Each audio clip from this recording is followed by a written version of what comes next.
Tiffany, all right, I want to ask you, so how does someone get to the point where they would want to commit suicide?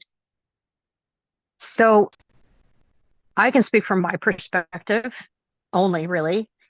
In my perspective, I lost one by one all of my gods, which I wouldn't have considered at the time. I wouldn't have considered alcohol to be a god, and I wouldn't have considered my career to be a god. I wouldn't have considered my husband to be my god. But as I felt more and more desperate as bad things started happening in my life, kept happening in my life, I started reaching for those things one by one. Alcohol, for one thing. I drank so much alcohol in the vain effort to be able to sleep. And once that started failing me, I reached for the next thing. Well, I can't drink alcohol anymore, right? Because it's hurting me. So the next thing I would reach for was, okay, say my marriage. My marriage was going to stand. That's what I was going to stand on. And um, I looked to my husband at the time, my ex-husband now, to provide every single possible thing for me to hang on to give me meaning in life, to give me rest, to give me all the things that I felt like I needed. Well, that marriage fell as well. And then what was also my career. I'm a physician assistant. I hung a lot on that. I I accomplished that. I'm good at that. But that fell away too, because when I'm not whole and complete, I can't give back to anyone else. There goes my career. So one by one, I lost all the things that I had been putting in place of the Lord. And now I'm going to start crying. But at the same time, there's a lot of emotion behind this because I almost lost me. And all the things that I was hanging on to that couldn't give me what I needed to survive led me back to where I needed to be. And that was to the Lord Jesus Christ. And so suicide, I thought was an option, and I couldn't accomplish that either because it turns out that the Lord wanted to save me because he has a purpose. So, what would you say to someone right now that might be struggling with the feelings that you had, that they feel like they don't have, a purpose? They don't want to be here. What do you wish someone would have told you? Sometimes life is so painful that you feel like you cannot go one more step because it hurts so badly.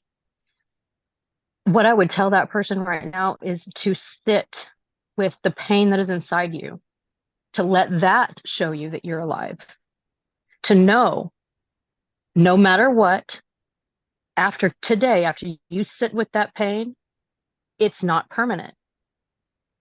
The best thing you can do is to reach for the Lord. The Lord will take you right out of that pain and give you answers today. If you're not comfortable doing that yet, sit with it, feel it.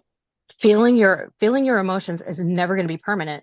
Let it go through you, and there's always something on the other side that's better. What could someone, like, let's say they have a family member or friends and people that are genuinely concerned, like, what could we do for them? What is the right thing to say, even? So I don't know, but definitely pay attention to the signs. Anyone who is contemplating suicide, whether they realize they're contemplating or not, because I know I didn't. For me, it was quite impulsive. That person still leaves signs for you, and be educate yourself. If you have a person in your life who has depression, has major substance abuse issues, um, that type of thing, a lot of people will see a substance abuse issue as just that, and they'll blame the person. Just know that the substance abuse, the harder, the worse that substance abuse gets, the deeper that person is into whatever's causing them to reach for that substance in the first place. So please do not just see the substance abuse. Please see the person behind that and realize they'll leave clues if they're desperate. Read those What are clues. other clues aside from the substance abuse? So there's often a preoccupation with death. Hmm. A person will start to talk about when I'm not here anymore. What's going to happen? What are my loved ones going to, what's it going to be like for my loved ones when I'm not here? People will start talking about things like that. And a preoccupation with death is kind of a hard thing to hide because it just comes up in conversation. It's like, oh, I was cleaning out my closet one time with my ex-husband, and I remember saying, oh, well, I don't want someone to read that when I'm dead. So I'm going to throw this away. Was that a clue? Yeah, but he didn't know to look for that, because I've never said anything about suicide before. I had never contemplated it before. But red flag, someone starts talking about what happens after their death, and they're really nowhere close to dying for any reason. They don't have cancer diagnosis, things like that. They'll give you the clues and be either preoccupied with death. They'll and just hopelessness too. You'll see hopelessness in people. No plans for the future, no looking forward to anything. They're just like, ugh. And people who are getting no pleasure out of the things they used to get pleasure out of, Hmm. even if it's their substance. Yeah.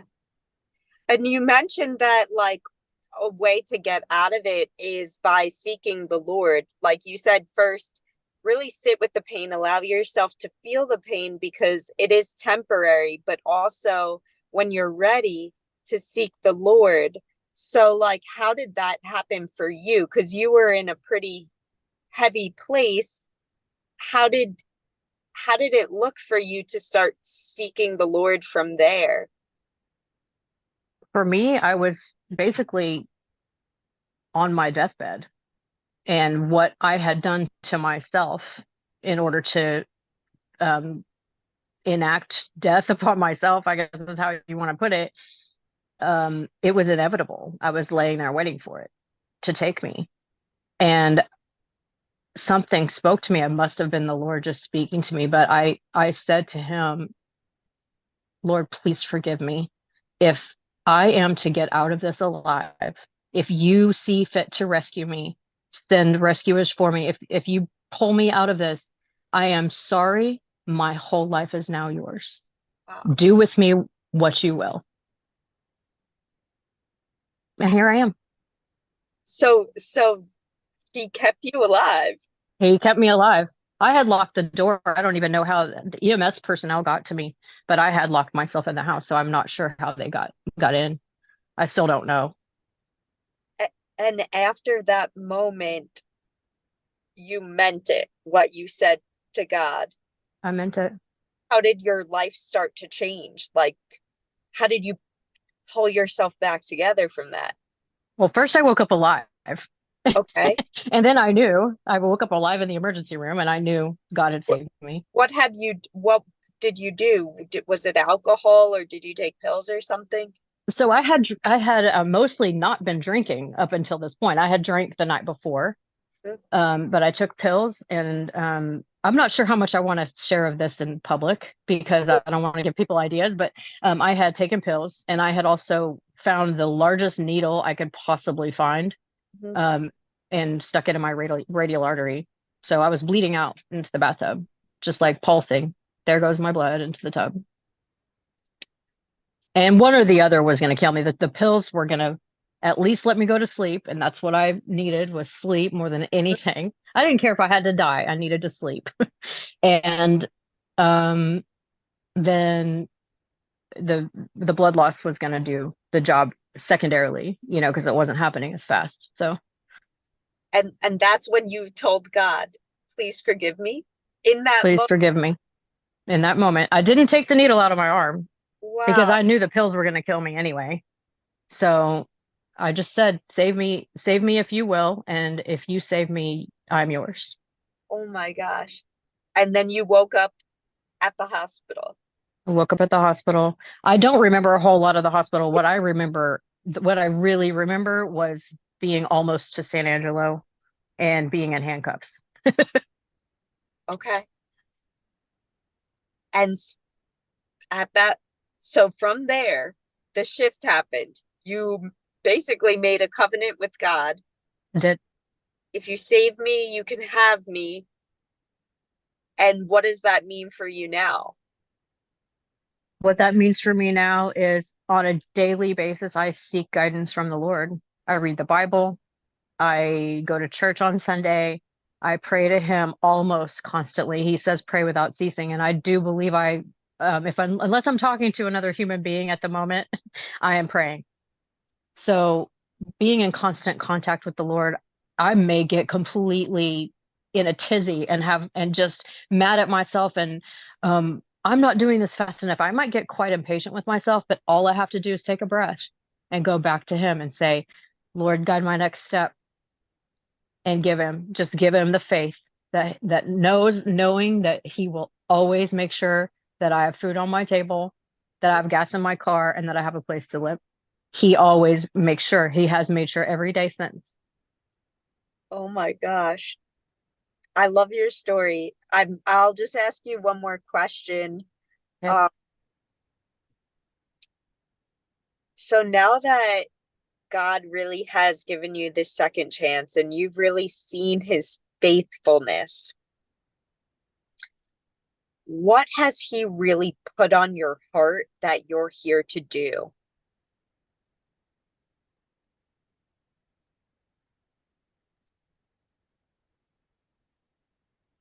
I'm here to help lead others to him, to the only true rescue there is, the only true life saving. He's the only true lifesaver. There's nothing else you can cling to which will never fail you. Everything on this earth is finite. Everything, every person can die, every person can leave you, you can obviously abandon yourself, but he will never do that. He will never leave you. He will never forsake you. He will never abandon you. Thank you so much for sharing your story. You're welcome. Thank you for asking the question.